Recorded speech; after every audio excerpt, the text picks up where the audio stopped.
Welcome to Mum Abroad's YouTube channel. I'm joined today by Christina Limbird. She has over 15 years experience in the field of educational psychology. She's a founding partner of Linden Education in Berlin, which offers online and on-site educational and therapeutic support for international students anywhere in the world. Career highlights include building a comprehensive program of inclusion at an international baccalaureate school in Germany, and creating a non-profit organization to build programs for teenagers in post-conflict Croatia. Christina has also published several articles and book chapters on the effects of bilingualism on literary acquisition and school performance. Welcome, Christina. Thank you so much for having me, Jane. Thank you for joining me. Christina, on the homepage of the Linden website, it says, "Children everywhere should have the ability to thrive. Our goal is to make that happen." That's a big statement. What do you mean exactly? Yeah.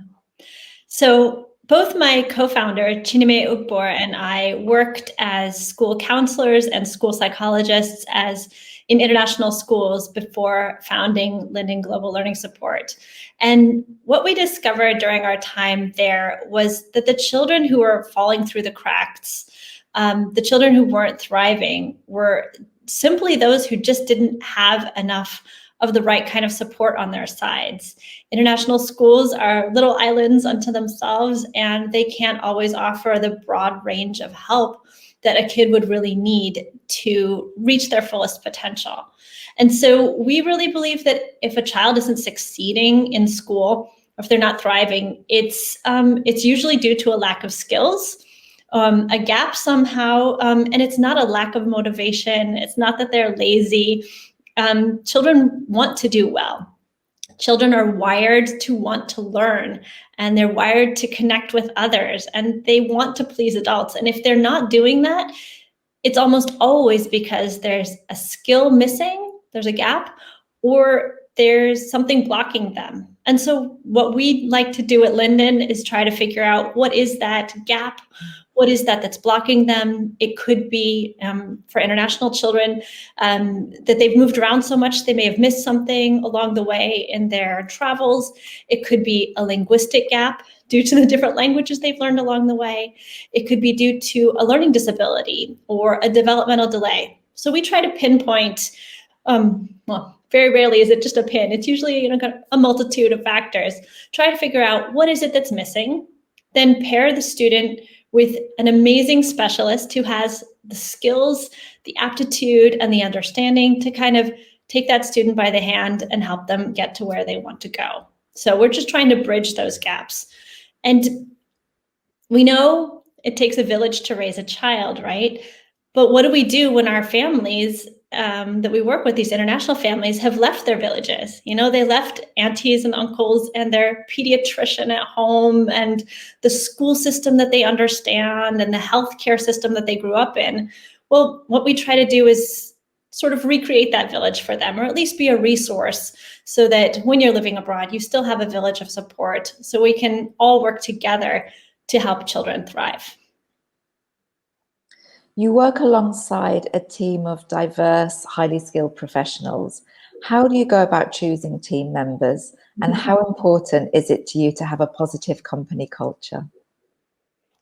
Absolutely essential. I used to say the way we find the people who are on our team is magic, but now I believe it's something more. I think we really wear the values of our organization on our sleeve. It's clear from anyone who meets us, who meets me and my co-founder Chi, or anyone who works in the team, that we really have the sole purpose of helping support children and young learners who find themselves in school settings that can't support them. So we're really purpose-driven, and so incredible staff tend to find their way to us with all sorts of different types of skills, like people who want to try a different way of working, maybe not in a traditional school setting, but want to kind of open up their way of work and in a more agile way, or work with children in all sorts of different school systems all around the world. So we really attract very special type of specialists. learning support teachers, speech therapists, occupational therapists, psychologists, counselors. Like, people who are drawn to us are really a magical kind of people. We also have a really rigorous interview process. Everyone who wants to be part of the team has to go through 2 or 3 interviews, really intensive reference checks, police checks. But then we do a lot of work in our onboarding, talking about our company culture. And I think this is really the crux of it. For me and Chi, anyone who joins the team has to have 2 attributes. They have to be excellent at what they do, really top of the tops, and incredibly kind. And when you have those 2 things together, you have a really magical group of people working together for the purpose of trying to help children. And so this combination of excellence and kindness is it's quintessential to the work we do. So we love coming to work every day. We have, people who are passionate about what they do, really, really excellent, bringing excellent skills to the table, and coming from a diverse range of perspectives. So we'll have school psychologists from Israel, coming with that perspective of their training and their experience from their culture, talking with a school psychologist from Florida or from Australia, and the way that they synergize and have conversations about student support and well-being. It's just so rich and so diverse. And so we celebrate that. And it's amazing to see, after someone just being with us for a few weeks, how they will introduce a colleague to a client saying, please meet my amazing colleague, one of the most excellent speech therapists that I've ever worked with, Sarah. And the way we continue to celebrate each other and push each other forward in excellence and kindness, it's a very special place to work, I think. Christina, you mentioned that your team members come from all over the world. Do they exclusively work in English, or do they also work in their native languages? Great question. So the working language at Linden Global Learning is English. However, we have specialists with 17 different home languages, or that speak 17 different languages within the team.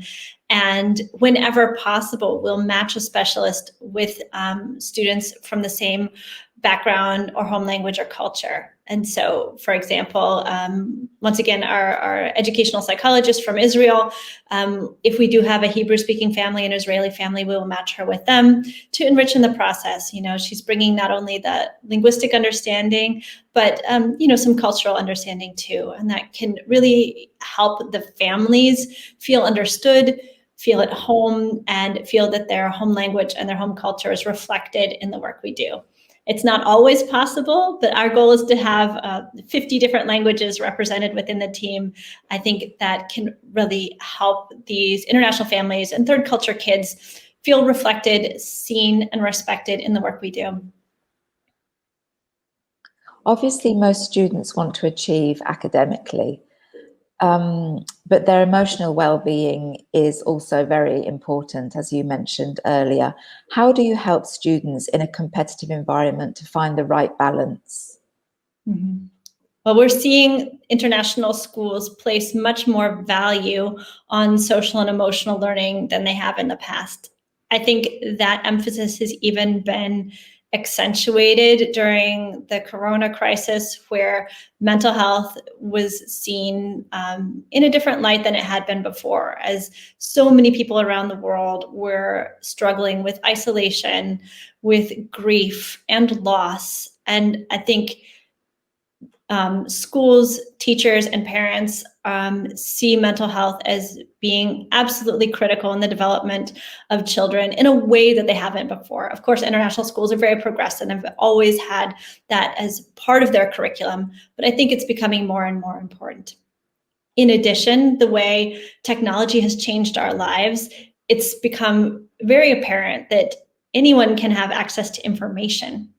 Children anywhere can get information, but what needs to be taught and fostered are social skills, organizational skills, social emotional skills, resilience, self-esteem, mental health. These are the life skills that we will all need to survive. We can Google anything we want, but in order to be thriving adults and contributing members of society, mental health and is absolutely critical. And I think that is changing in schools. We'll see when universities and college boards and exam boards start to kind of catch up to that understanding. But at Linden, for example, we don't have tutoring in the classic sense. We offer instead what we call academic coaching. And an academic coach, for example, in math, isn't just going to be drilling sine and cosine formulas. Our academic coaches are going to be working on helping the students manage their schedules, manage their study skills, manage their organization, working on their self-esteem, working on their self-efficacy. So these students believe in themselves. They see themselves. I'm a mathematician. I can be a mathematician. I am learning. I am growing. And we see that as an essential part of them succeeding in their academic world as well. They have to go hand in hand. What age group do you work with? So our youngest student right now in the Linden family is 2. And we work with students all the way up through graduate school. We partner with universities and study abroad programs as well. So we'll have graduate school students like around the age of 25. So a pretty wide range. You've done a lot of research on bilingualism. What would you say are the benefits of bilingualism? So my first job was as a graduate student. My first job abroad was as a graduate student here in Germany, looking at the effects of bilingualism on literacy acquisition. And the reason that topic was so interesting to me is at the time, the big PISA study had come out, which would measured the reading and writing, math, and I believe science skills of students in 30 OECD countries.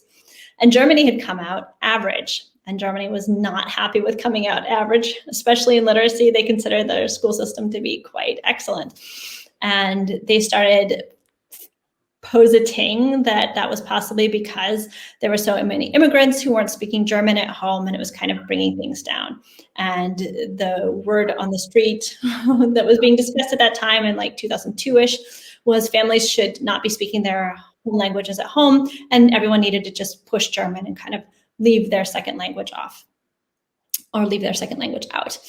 From what I knew from my literacy, from my research at the time and my academic career, was that bilingualism had a lot of benefits for cognitive skills, not to mention the emotional and social connection to a home culture. So I decided to research that and say, is there really a negative effect of being bilingual on literacy acquisition for our early readers? And what I found was, mixed bag, no surprise, that bilingual learners have better phonological awareness in many cases. That means they can hear sounds differently, they can perceive different aspects of language, especially on the phoneme level, on the sound level, better than a monolingual learner. Where bilingual learners have could say a disadvantage is that their vocabularies in each language are a little bit smaller. So my lesson learned from that was that bilingual learners, they know more words, but in each language they might know fewer words. So we have to be a little bit more explicit about vocabulary instruction for bilingual kids, meaning when you're a parent or a teacher reading to a bilingual kid, you're going to want to really stop on those more scientific words or those slightly trickier words and talk about them, make a connection to the word in the other language, and be a little bit more explicit in teaching vocabulary for bilingual learners. But overall, that's only the cognitive component. The advantages that bilingual children have of being able to unlock a whole nother language or a whole other culture, and be able to connect to grandparents or aunts and uncles in their home country, that's priceless. That's a huge advantage. And there is research showing that children who are bilingual learners are at an advantage when it comes to learning a third and a fourth language as well. Because every bilingual learner and every bilingual child is different. The combination between Mandarin and English versus Dutch and German, are very different language combinations. So it's hard to get excellent research or super clear findings. But when it comes to the social and emotional component of being connected to a culture or, unlocking a whole nother world, with that language, that's indisputable. I think it's also important to point out here that every family is different, isn't it? And there's no one size fits all when it comes to language learning, and each family will have to find their own way that suits them best. 100%. There's also a non-profit side to Linden, Girls Gearing Up, a leadership academy for girls, which you co-founded with Chi Ugbo. Can you tell us a little bit more about that, Christina? Yes. So for the past 20 years, our other co-founder, Courtney Adams, and I have been using a summer camp model to build skills and resilience in teenagers. We find that what teenagers can learn, or how they can grow in their identity and in their skills in a summer camp, is exponentially higher than in a week of high school. And so we initially started using the summer camp model for peace building programs in the Balkans, as you mentioned in your introduction about me. And then after a few years, we realized that we as females and female facilitators and female leaders of the program, we were having a stronger impact on the girls in our program. And around that same time, I attended a leadership conference called the Women's International Networking Conference, where 900 women from around the world came to listen to each other, speak about their leadership opportunities, about their accomplishments. And that was such a powerful moment to be in a room with 900 women celebrating each other's leadership skills, celebrating the impact that women can have on the world. Our co-founder, Courtney Adams, and I, we looked at each other and said, why didn't we have this when we were 14? And let's do this. So about 7 years ago, although we initially thought this would be part of the Linden program, it made more sense to establish Girls Gearing Up as a nonprofit, which we did.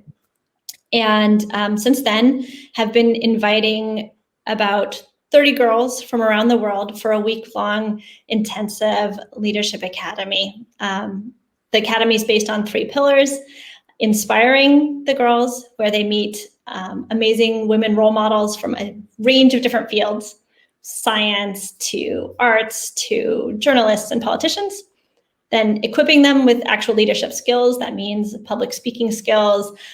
They learn how to moderate or do design thinking, innovation. This year we worked on telling stories with filmmaking.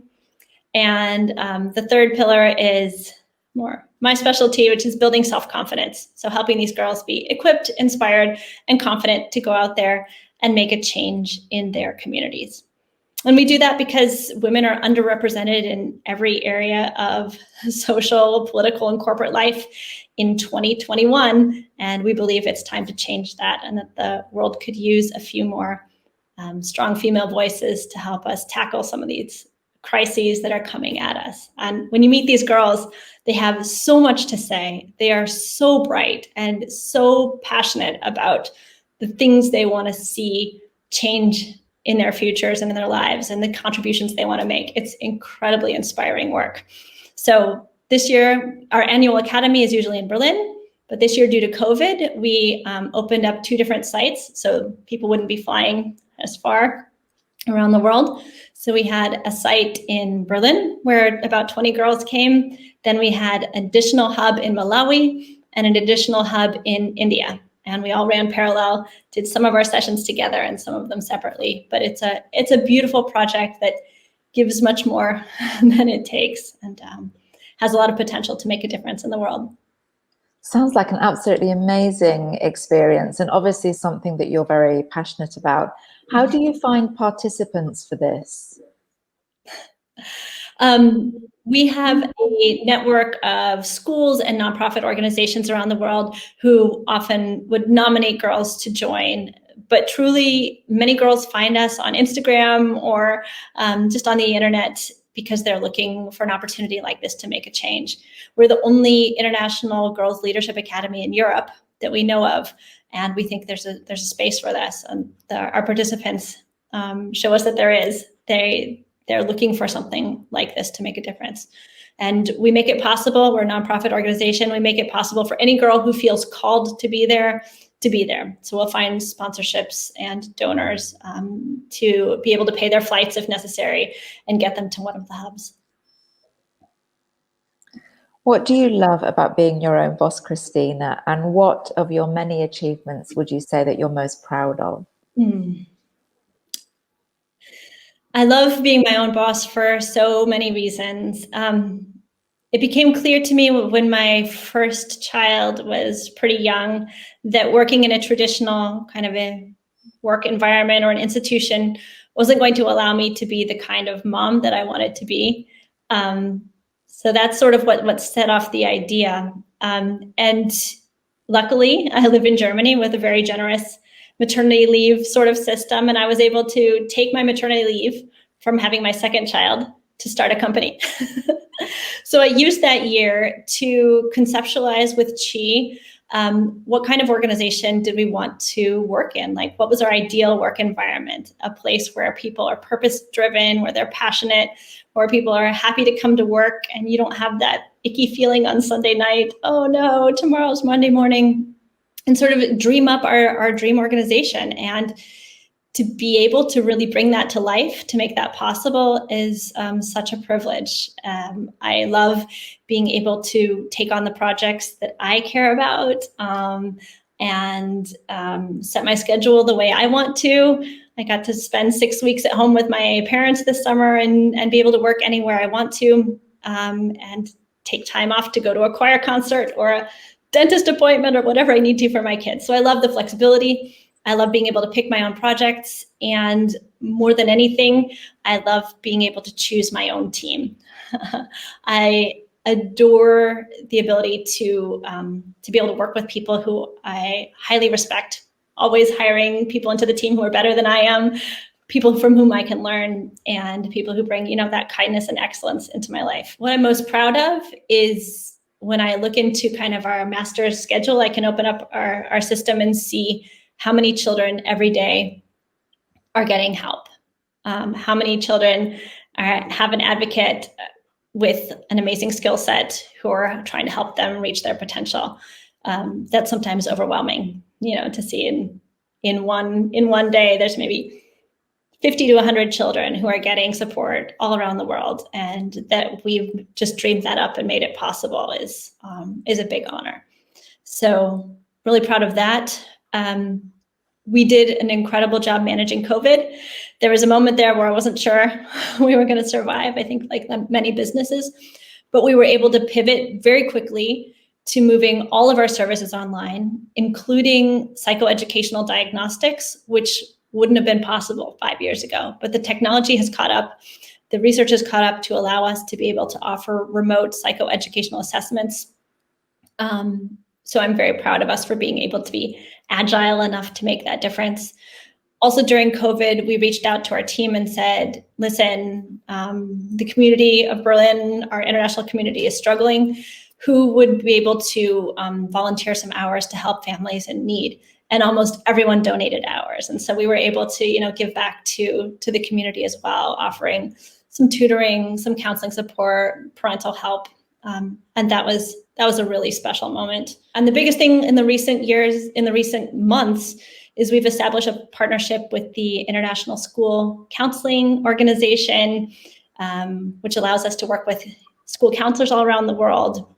That's been a wonderful partnership. And just this week, we're going to be announcing, this is a preview, an official partnership with the Council of International Schools, which is working with 1,600 international schools around the world. And being a partner of theirs is also a great honor and a great accomplishment for Linden. Wow, so much there. It's so interesting to talk to you, and so lovely to talk to you, Christina, to talk to somebody who's so passionate about what they do. So if anybody wants to find out more about Linden Education or wants to contact you, they can take a look at your website, which is linden-education.com. There they'll find out your contact details. So thank you so much for joining me today, Christina. Thank you, Jane. It was wonderful to speak with you.